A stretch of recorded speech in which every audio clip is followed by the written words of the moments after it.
केटा हो बार्सालाई यस्तो सुनौलो अवस्था छ अब टप 8मा छिर्ने, किनकि हामीले सोचेका छौँ जुन जुन टिमले हाम पोइन्ट ड्रप गर्नुपर्ने हुन्छ त्यही त्यही टिमले चाहिँ पोइन्ट ड्रप गर्न पुगेको छ।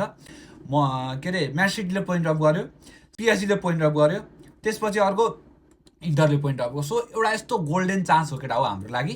त्यही भएर आजको गेम जसरी हुन्छ जित्नै पर्ने छ, जित्नुपर्ने प्रेसरै छ केटा हो। अनि आज जित्यो भने केटा हो हाम्रो 13 पोइन्ट हुन्छ, अनि गोल डिफ्रेन्स पनि अलिकति धेरै नै बढाउनु पर्ने छ केटा हो, किनकि स्पोर्टिङलाई पनि भेट्नुपर्ने छ। बार्साको 3 छ अहिले गोल डिफ्रेन्स, अनि भनेपछि स्पोर्टिङको 5 छ। सो गोलको रेसियो पनि अलिकति धेरै बढाएर जित्नुपर्ने हुनेछ बार्साको लागि। आज प्रेसरको गेम छ। एउटा अलिकति सेटब्याक चाहिँ के छ भन्दा हाम्रो गेममा चाहिँ लमिन यामाल चाहिँ स्टार्ट भन्नाले हुने छैनन्, किनभने उनी सस्पेन्डमा छन्। अनि उनको ठाउँमा आई थिङ्क रुनी बार्जाले स्टार्ट गर्छन् जस्तो लाग्छ होइन। सो लेट्स होप केटा हो आज बार्साले जे गरोस् जसरी गरोस् जितोस् होइन।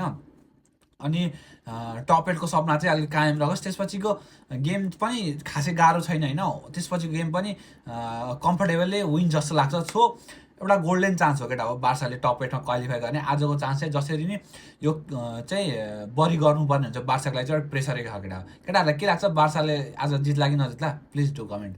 Good by.